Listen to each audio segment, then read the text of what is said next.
Hello to everyone and welcome to the lecture series on the evolutionary planning on capital habitat in 2045.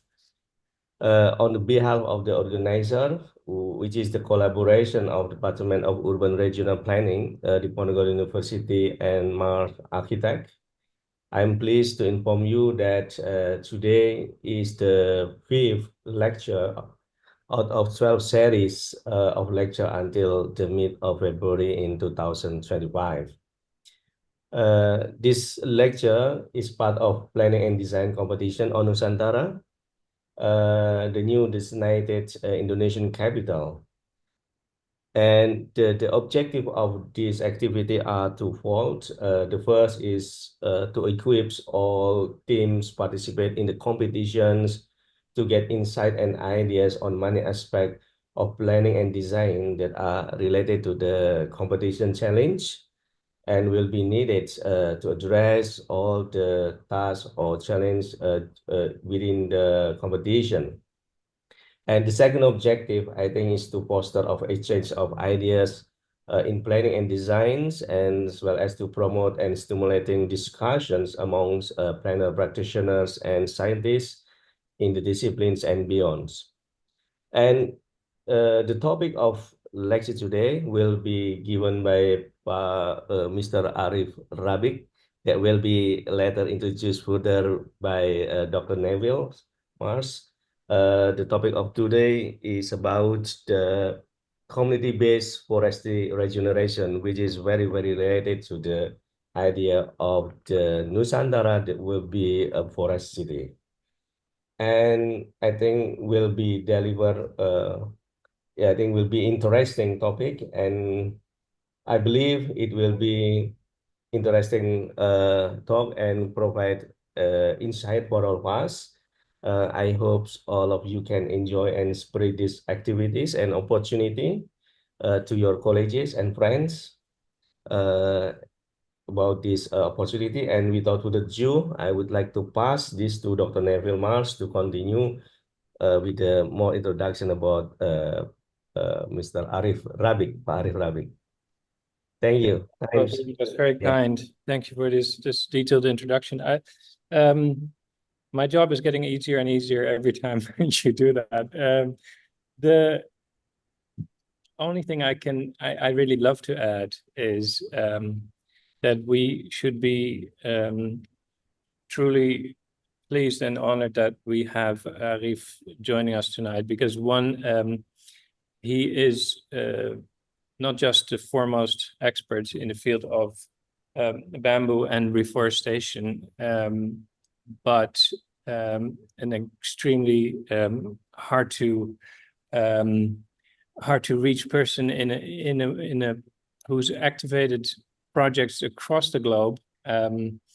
Not just how I came to know him through Indobamboo, which is the engineering part of laminated bamboo as a product for architecture, but more so, and I hope this is correct, the person who spearheads the Environmental Bamboo Foundation, or better known as the 1,000 Bamboo Villages project, which is 1,000 villages in Indonesia that are generating, growing bamboo as a way of generating revenues and new income streams for their livelihood, which is now, but I'm sure you're going to explain in more detail, which is now going global and aiming for 10,000 villages.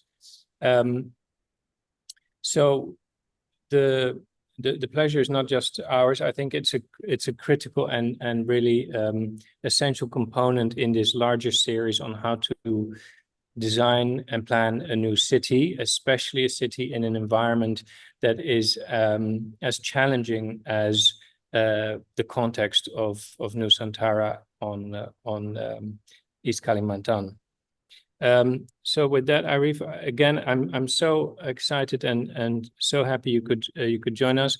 If you like, you can share your screen, and then the floor is yours. Amazing. Thank you. Okay, now I am going to try to hopefully be technically savvy and That looks Can great. can you see a screen or a slide there? Sure. Amazing. Okay, well, thank you so much, friends, for that amazing introduction. Hopefully I can live up to all of those great statements. Yeah, so I'm a second generation ecosystem and bamboo lover. You know, I grew up on the island of Bali, really immersed in a beautiful ecosystem near Ubud in the center of Bali.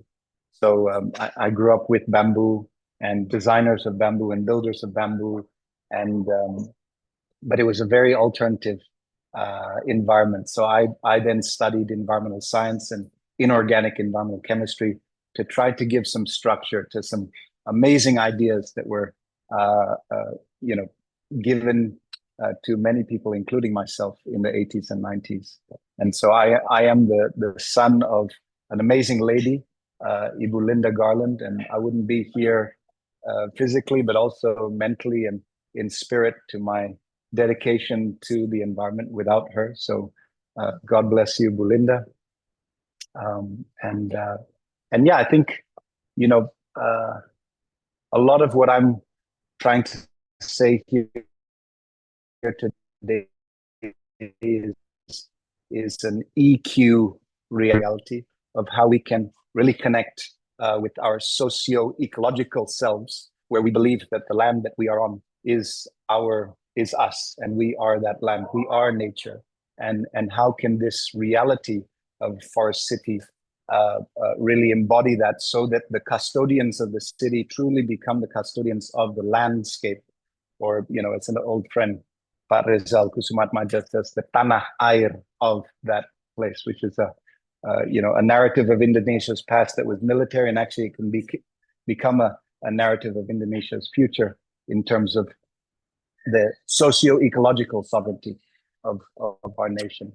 And I changed up the title a bit, excuse me, but what I tried to do here is really try to blend the two ideas of how this urban reality can also drive a rural reality that is aligned, or for example, in a very pragmatic sense, a perhutanan sosial supplying a perumahan sosial, right? And so this very nice potential integration, that if there's enough of us who have vision and enough of us who put in the blood, sweat, and tears, hopefully we can build this vision over the next 10, 15, 20 years.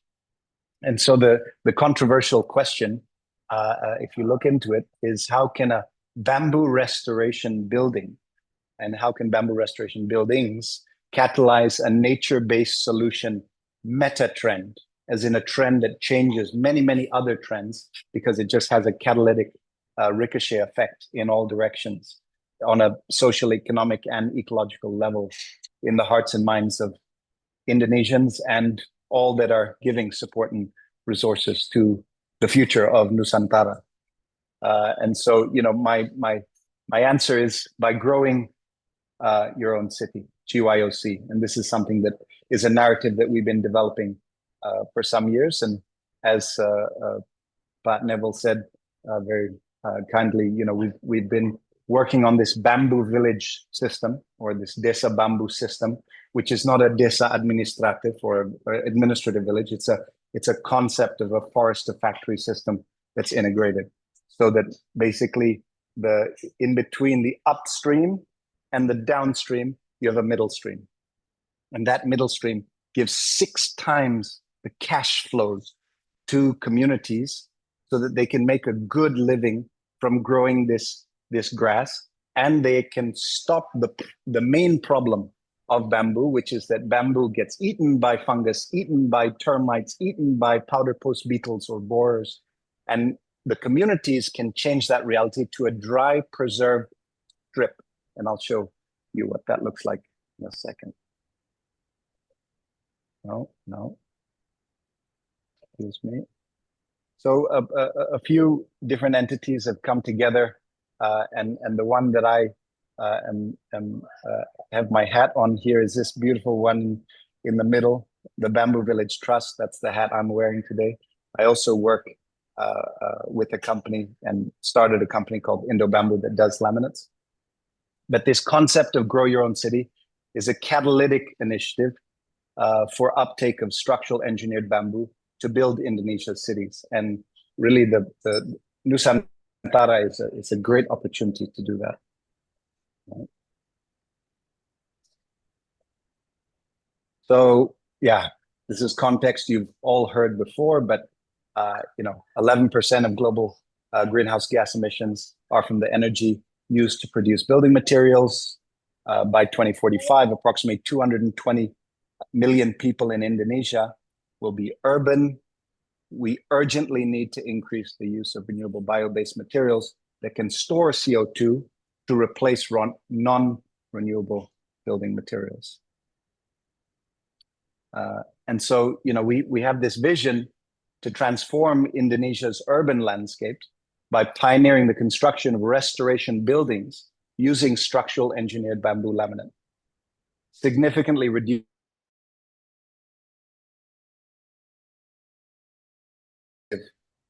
practices that regenerate the land and restore the land and improve the quality of life for urban and semi-urban communities, with the rural people and the social forestry driving that. So we have this restoration economy, regenerative, can drive actual bamboo to become an innovation of these buildings. So, Indonesia suffers currently from roughly 100 million hectares of degraded land. Only 25 million hectares of that is within state forest land. But basically there's more than 50 million hectares across Indonesia that can be planted with agroforestry systems that can feed us and also create our materials of the future. But we need the systemic approach. And so we, from the Environmental Bamboo Foundation before, and Indobamboo, and now the Bamboo Village Trust, learned from the Chinese and the Chinese Academy of Forestry of their system to ensure that the cash flows were enough for the communities to truly be the owners to drive bamboo. If the farmers don't make enough money, they won't drive anything. If they get exploited, they won't drive anything. So we need a system shift economically to drive this whole system. And that will take time, but this is a vision. Hopefully more than just a vision. I'll hopefully give a few key points of how that can happen. Diminishing resources, I won't go into that. I'm sure you heard it too many times, but as you know, as our populations go up, so do our emissions and our uses of these materials. Yeah, and so, there's an amazing reality that we can create 19x the value addition if we go all the way from upstream all the way to downstream. And at the middle stream, we can already make a 6x value addition, right? And so these two numbers, the 6x and the 19x, this is where bamboo, if it's worth $1, then if the community sell it, it becomes $6. And if it's sold as a structurally engineered bamboo, it can become $19, which is really a breakthrough. Okay. Sorry, can you still hear me okay? Yeah, absolutely. No problems at all. Okay, great. So yeah, empowering local communities to not only grow the raw materials, but to use these resources to build Indonesia's growing urban centers. This is something that's never been dared before because it's very hard, right? To actually have an urban center as a custodian of a surrounding catchment, a surrounding landscape, and saying that it will prioritize those local landscapes to supply the building material of its own urban area. Of course, it can't do 100%, but if we could just get to that prioritization, that would be a huge system shift that would motivate those local communities to plant many, many things that they weren't thinking about planting before that happens. And so just a little bit about engineered bamboo. Engineered bamboo is really taking the old bamboo, a pole of bamboo, and converting it into a very standardized dimensional lumber, right? And so you have a sustainable wood alternative that is exactly in the same shape as timber, and it's a medium density hardwood. You get this carbon sequestration and a sink, which indoors can last 100 years plus, which is an amazing link if you can get both the sequestration and the sink, because right now bamboo is a fast growing giant grass that within 6 months of the bamboo dying, the assumption of the United Nations Framework Convention on Climate Change is that bamboo becomes CO2 again. 6 months. So imagine changing 6 months to 100 years in terms of a carbon sink. So it pulls down 50 tons of carbon dioxide per hectare per year. And then if you can lock it for 100 years, we're solving many issues at the same time, both mitigation and adaptation of climate change. High annual yield, and then of course this value addition reality.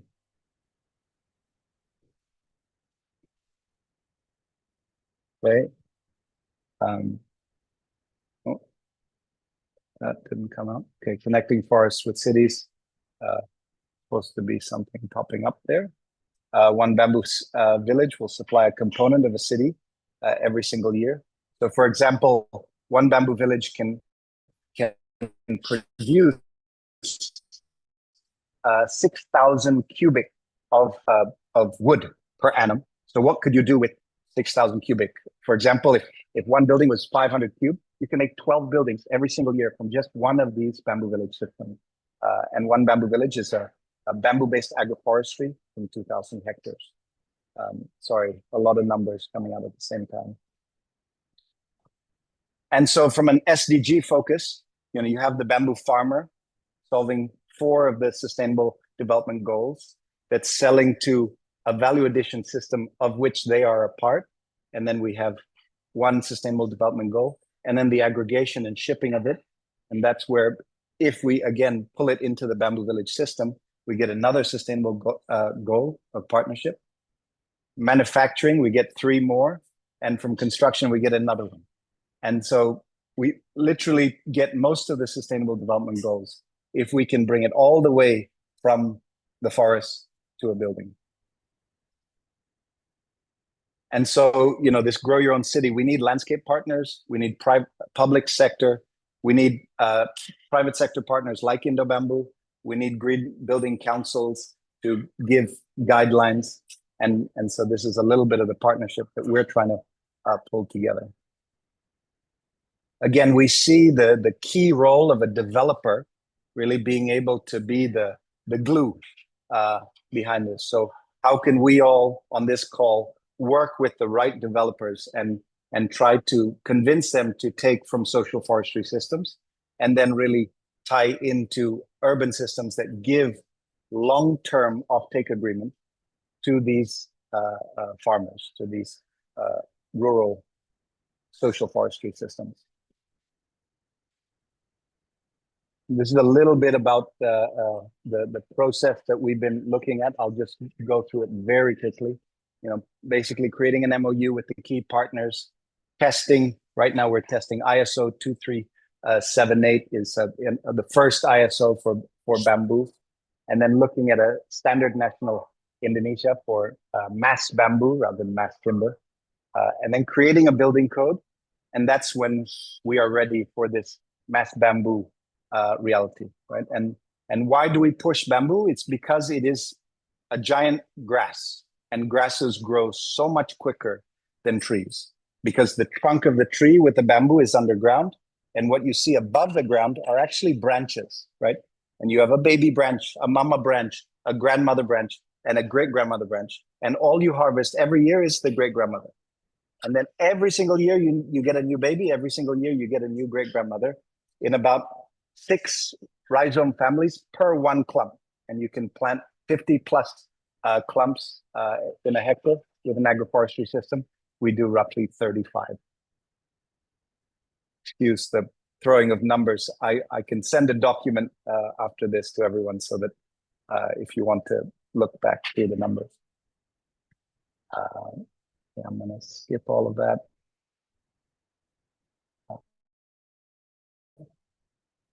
Yeah. So again, just to review the SDGs, you know, if we're rethinking the construction industry, a mass consumer impacting water, GSG emissions, and air pollution, we have these realities that we have to deal with, right? 13% of global GSG emissions, or 11 to 13, consumes 40% of global raw materials. 40% of global drinking water today is consumed by the construction industry, and 23% of global air pollution. So forests and forest cities actually have the opportunity to completely change that reality better than really any other. And this is the nature-based solution that I'm referring to. And so, you know, yeah, I've spoken about this, but you know, one giant bamboo can sequester 2 tons of CO2 in just 7 years. If you think about one bamboo, 1 hectare is 50 tons of carbon dioxide per hectare per year. And of course, biodiversity, climate change adaptation. You know, a big thing is with storms. You can use bamboo to protect other crops. Corn, for example, is very sensitive to storms. Rice is very sensitive to storm. Many species, actually, you can use bamboo to protect and then still be able to supply to this system. And this doesn't look at communities can create, and it's essentially a 6 times the cash flows or the revenue for that community rather than selling a pulp. Okay, I'm not going to go through the CAGRs, but it's the market value for bamboo is growing, and all across the tropical belt of the world, it's seen as a huge opportunity with a huge global construction wood market that can buy these fast-growing, rapidly renewable biomass, of which bamboo, as you probably know, is the fastest of the canopy species. Again, I'm not going to go through this, but from price point, end of life opportunity, product range, supply chain maturity, and environmental and social impact, you get a lot of the benefits of mass timber, but it grows quicker. And we can also, because it grows so quick in an agroforestry system, we get a lot of these other biodiversity and landscape and water benefits. So again, you know, how does this work in terms of the bamboo village linking up with manufacturers, that's linking up with developers, and how can we link urban and rural systems in this way? This is really the opportunity, but of course, there's the challenge. This is a great slide that I think is a nice way to visualize it, right? So we can selectively harvest from forests in this way if it's a boreal forest. But if it's a bamboo forest, that whole forest stays completely green the whole time. And then we extract and we can literally build buildings every single year. 1 bamboo village, 6,000 cubic. 1 bamboo village, 6,000 cubic. And if you have 2, it's double. If you have 10, it's 10x, etc. Right? So it's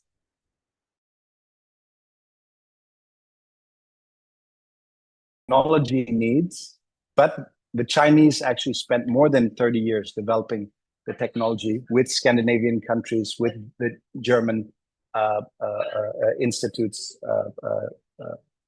Hamburg University, many amazing institutions really helped the Chinese to develop these systems that now we want to be spreading across the world. And we are, as Neville said, already in 11 countries pushing this.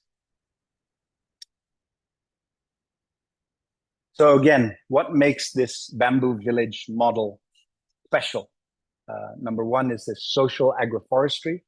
2, factory production system and integrating that so that the people making money are the same for both. So the hulu and the tengah become one cash flow system. And then the hilir, the downstream, is the vacuum, the market-driven pull for it. And you can restore lands, and more importantly than just the land, you can restore ecosystems, of which Kalimantan, has a legacy of deforestation that actually, because of the fertility of Kalimantan and the good understanding of the biodiversity in Kalimantan, we can very quickly bring back in 20, 30 plus years all the biodiversity that was there. Yes, a few species have gone extinct, but the system of the ecosystem can be brought back, which is a beautiful opportunity. And then this understanding of resource circularity, and actually even more than circularity, it's regenerative. And so things get better for the ecosystem after year 10 every single year, if we understand how to manage these systems correctly. Just a quick understanding of the value chain. So we start with the pole, right? Growing and harvesting. Then we have the semi-processing, basically converting it to a strip and a pellet. Then we have the warehouses, which aggregate and make sure that the bamboo stays in a stable way. Then it goes to the manufacturers. They make the planks. From the planks, you make the beams. From the beams, you make the building. It's quite a straightforward process. This system will probably take at least 10 to 15, even up to 20 years to develop. But we really need to start as soon as possible if we want this vision in 10, 15, 20 years. We hope to speed that up with a few tricks, but that's another story for another time.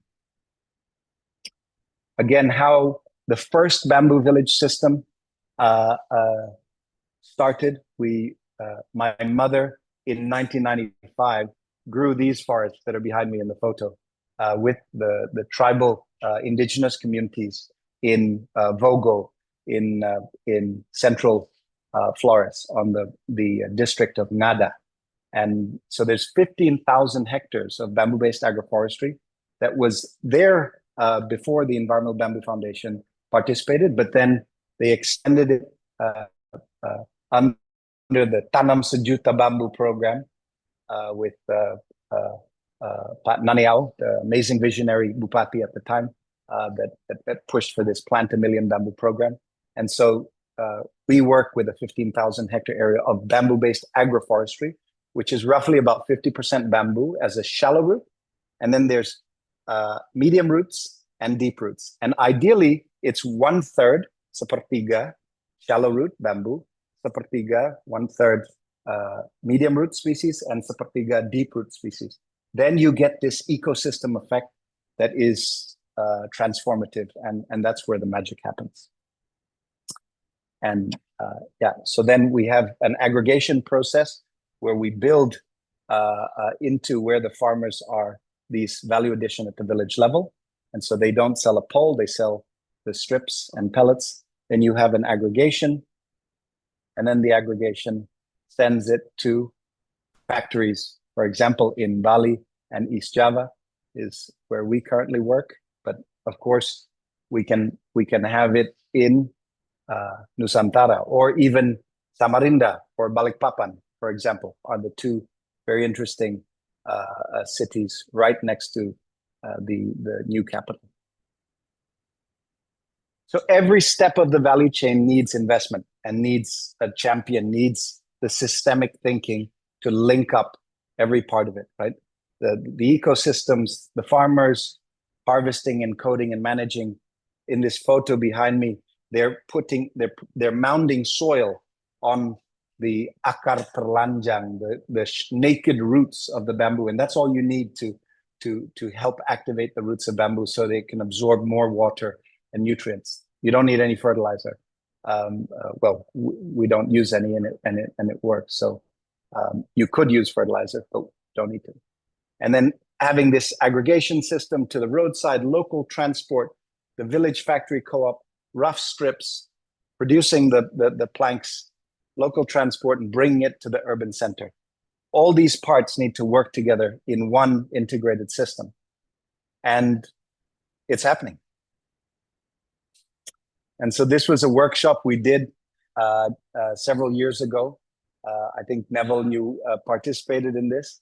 And we brought one of the mass timber gurus, Scott Francisco, who was at MIT when really the concept of mass timber was really coming to be. And this was an engineered bamboo 40 centimeter by 40 centimeter column with 20 by 40 centimeter beams that could hold a 10-story building.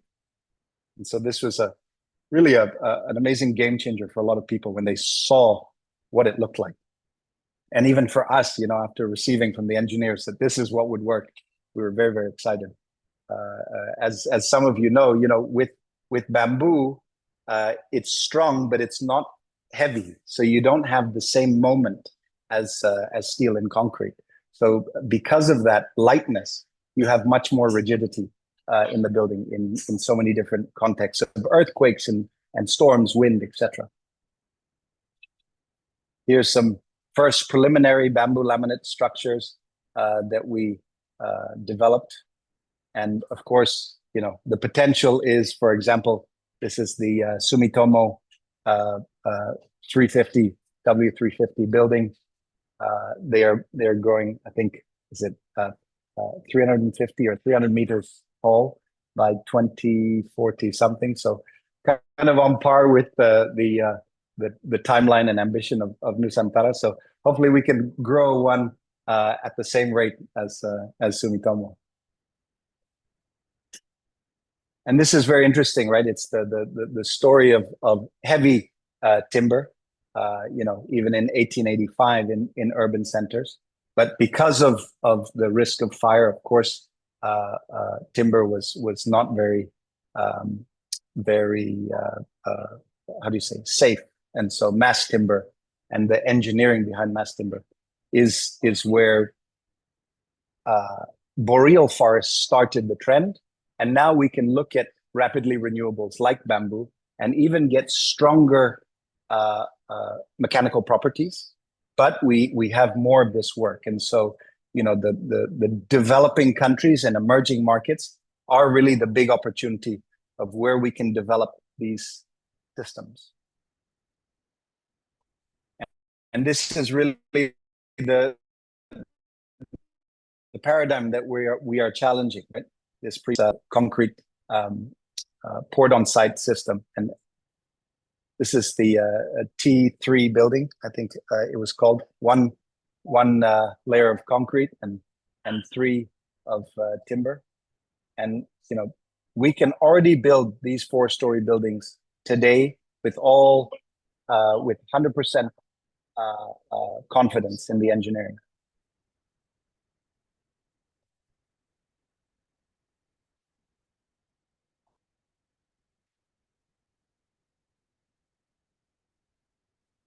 This is the Brox Commons building. I'm sure you've seen this. 18 stories.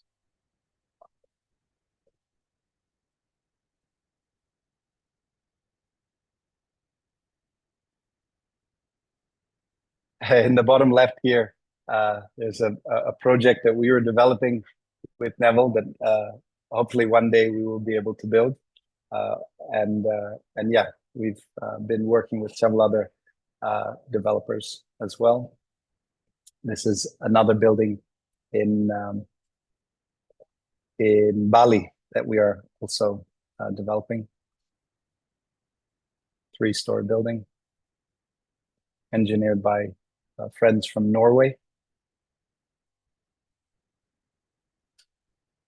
Okay, and so yeah, my final kind of message to everyone is the technology is clear for mass timber. The technology from China and now, you know, in Indonesia, we already have the technology and the science behind how rapidly renewable forests of social forestry can supply social housing as well as any other kind of multi-story buildings in the new capital. And we need to work together for the long term, the 10, 15, 20 years, to build these systems if we truly want to realize a grow your own city vision. And again, I think the key is really not too much up here, because most people will think that the pioneers of this are crazy. But I think it's really here. If we can have enough people driven from the heart to deal with all the issues and problems of how social forestry systems can be built, and then how developers can link up with these systems and appreciate carbon credits, appreciate biodiversity credits, appreciate restoration of degraded land, appreciate the lively grow our own cities, and realize a true resilient Nusantara, a true resilient new capital of Indonesia that can be an example to the world, because it is in such a fertile part of Indonesia, and it really can be a vision of the future for the world. So may it be so, and thank you very much for the opportunity.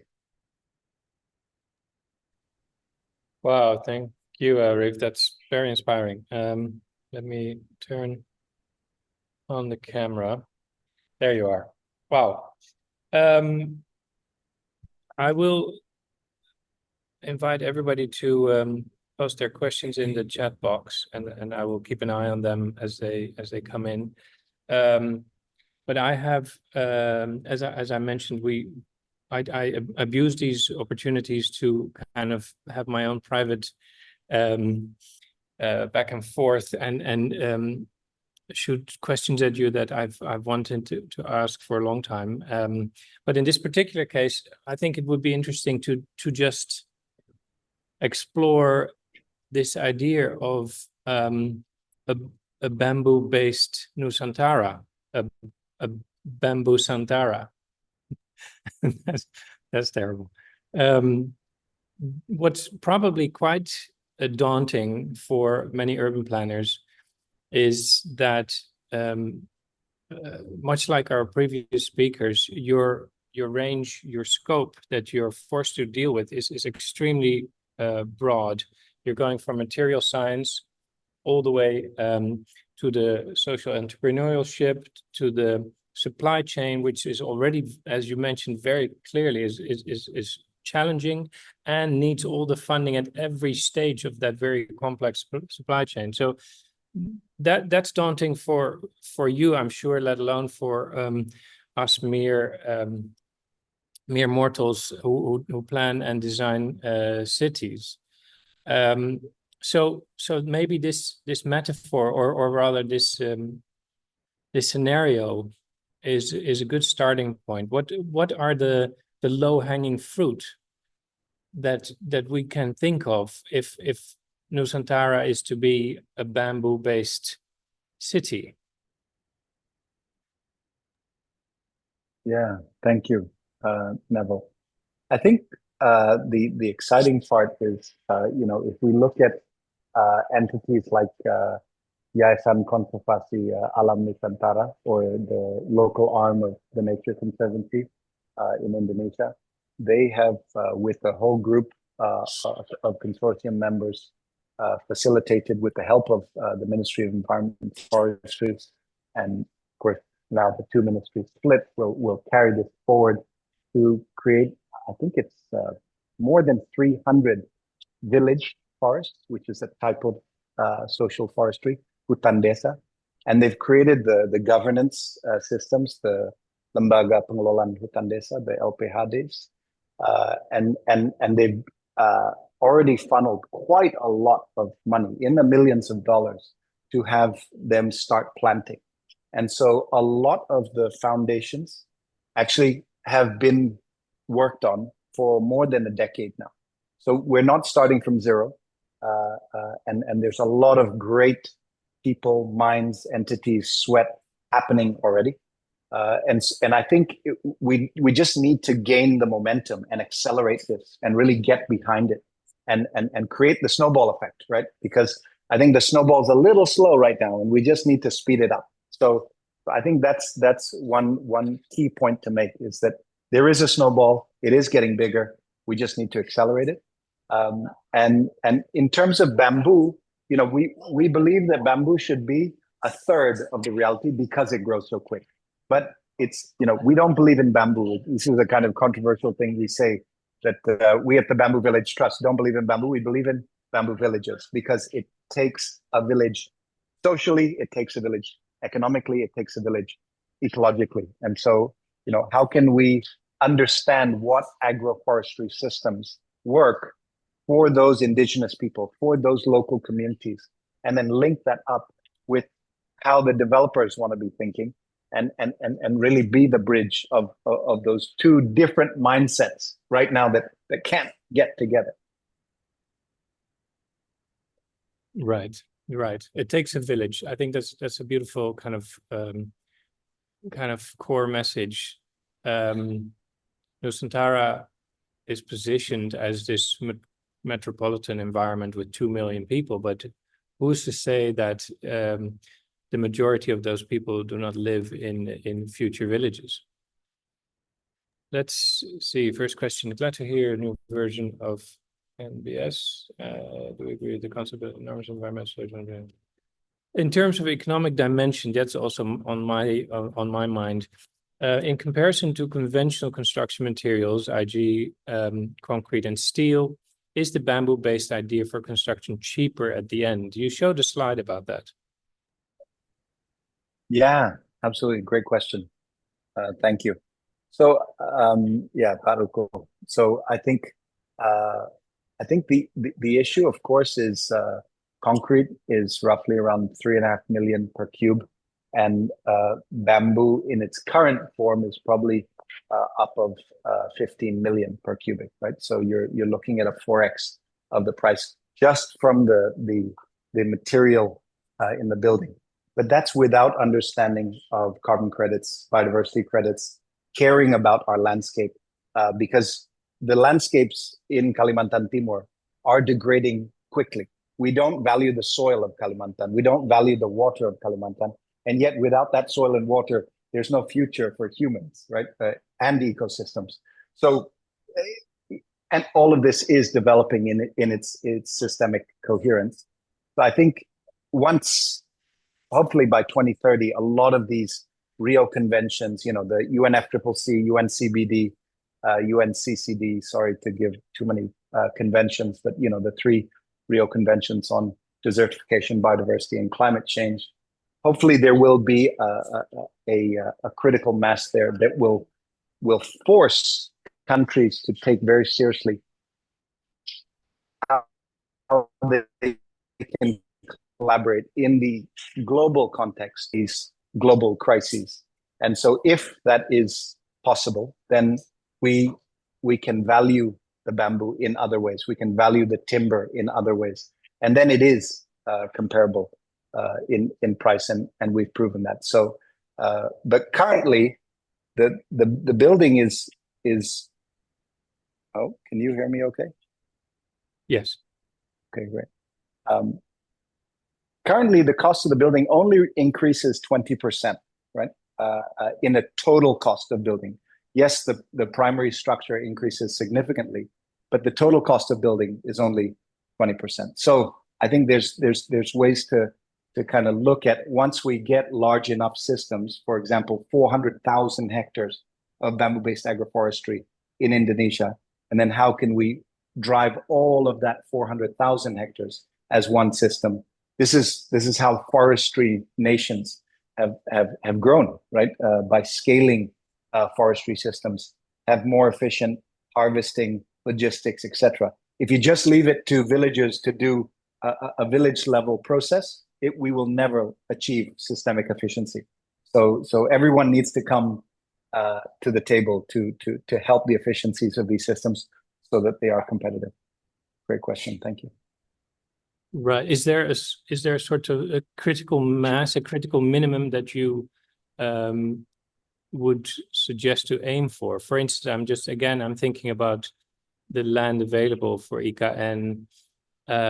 Would that be an appropriate size for a self-sustained supply chain? Yeah. So we kind of, we rounded up just to make the numbers easier. But basically, roughly around 20 bamboo villages, you get a first amazing economies of scale. And then the next rough number is around, I mean, I think it was 166, but we say 200 bamboo villages.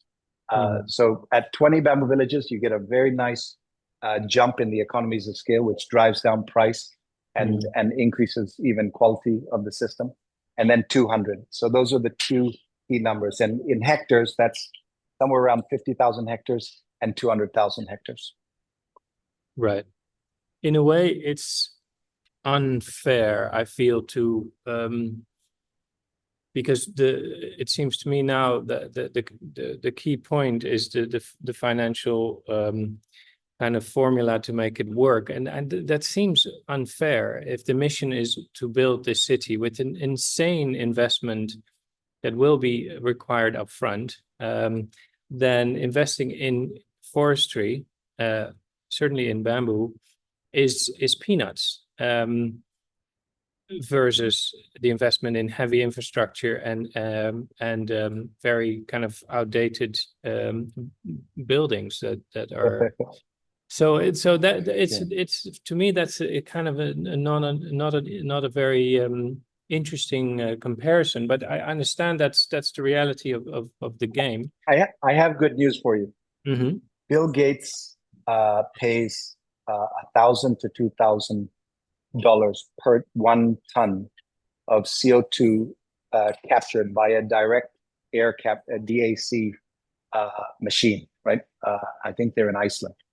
And he's investing at that price because he sees a price development going from somewhere between $1,000 to $2,000 per ton to 50 cents per ton in about 10 years once this technology scales. So I think we need to talk about price development over time as these systems scale.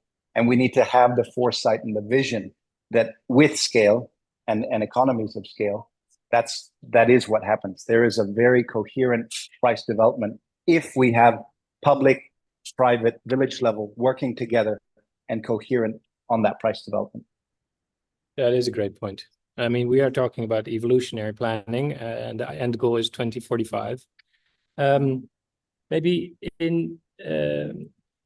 on that front, as a final thought, if engineered bamboo is so valuable, to what extent could you sell it off to rich countries like Holland that don't have the space to and the climate to grow bamboo, but are interested in these technologies and are building in mass timber already a lot, and somehow, make the formula balance out in that way?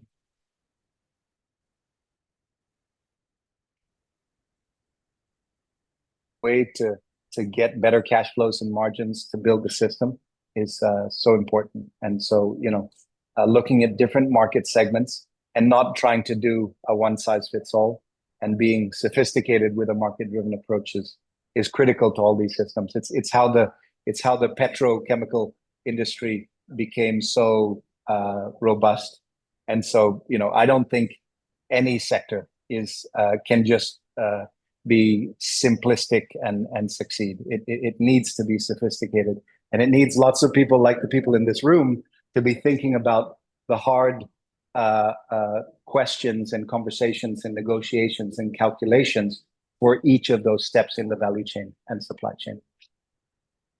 There's another question here, which is a question that, again, also I had on my mind for a long time. It's rather unfair if there's so much knowledge concentrated, in this case, in your brain, and it seems to be critical to find ways to disseminate that as quickly as possible to as many young people that are going to engage with this. So there's a sort of a major educational challenge there. Yeah, well, I mean, I would say my unique value proposition, my superpower, my genius, is that I'm also a passionate orator, and I love this stuff. I was, given the genes of it from my mother. But there's many people much smarter than I across the tropical belt who are working in this sector. And actually, we need to uplift them as the champions and geniuses that they are. and currently they are not. They're actually downtrodden and disrespected as, quirky academics or kind of closed-minded foresters, etc., or far-reaching ecologists. And so, yeah, I think there's a complete mind shift of respecting a lot of the champions that have been working on this actually for even up to 50 years that needs to happen. So to kind of glamorize the idea and the theme at large. Exactly. Absolutely. Allow me I see Mhm. I just see a question from Ibu Wiwandari about any highlights for replication and scaling up. Oh yeah, we tackled those. We tackled basically all four of them. Yeah, and I just wanted to add one more. Yes, please. That it's the ownership solution of the social forestry actors, right? Public and private need to help so that these farmers believe that they will get the right amount of cash flows for their securities and that they own the land. They will not get kicked off that land. And a concession, a concesi perhutanan sosial, is a game changer. And Indonesia is a pioneer with the private part is challenging, but oh, you're dropping off. No other country in the world that is as. Can you hear me better now? Yeah, you're back. Otherwise, you can always turn the video off. If I'll let you know. But go ahead. Yeah, sorry. No, I was just saying the ownership solution and really making sure that the communities get the right amount of cash flows and they believe that for the long term, their security economically is in that forest. And the social forestry concession, the Konsesi Perhutanan Sosial of Indonesia, is really a pioneer in the world of how sophisticated it is and how it really gives that security. Now we just need to create the market to realize that. Right. So both the public side and the private side are a challenge. Allow me to tap into a very different part of your brain that is equally crammed with observations and knowledge. If we go back to that scenario of building, growing IKN from scratch, from bamboo, from an ecological standpoint, what are the kind of necessary steps that we should take?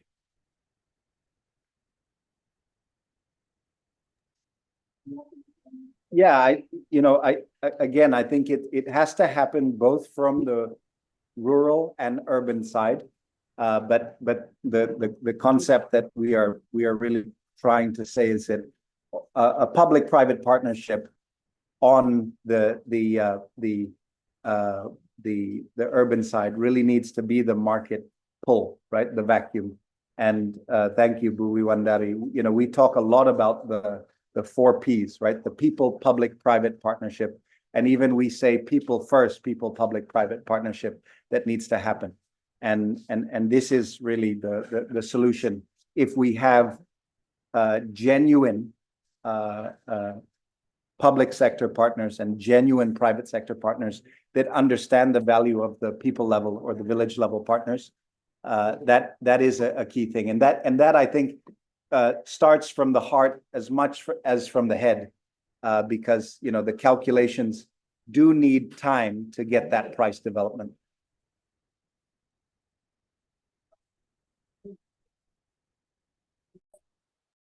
You're muted, Neville. Sorry. Oh, thank you. Yeah, that's because we're running out of time. I think that does bring it back to a beautiful point where you started, the relevance and importance of EQ rather than maybe traditional IQ. If there are no other questions, I'm unfortunately forced to kind of wrap it up. I want to make this an open-ended discussion, specifically with you, Arief, because as we move forward in this larger exploration how to tackle IKN for the long-term future. I think there will be so many moments where we want to kind of rope you in or shoot questions at you, and I hope that's okay, and also keep you involved in how this project unfolds and grows itself. Thank you, Neville. Thank you, Bu Wiwandari, Pak Ruku, teman-teman. Thank you so much for the opportunity. And yeah, I think it's really a vision that actually has started long before us, but this generation really needs to take it on. The science is here, the technology is here. Now we have to be the crazy people with the heart and mind just to make it happen, no matter what the problem, what the wall in our face, right? And so that's why, you know, I'm asking you, I'm pleading with you, let's do it together. Thank you.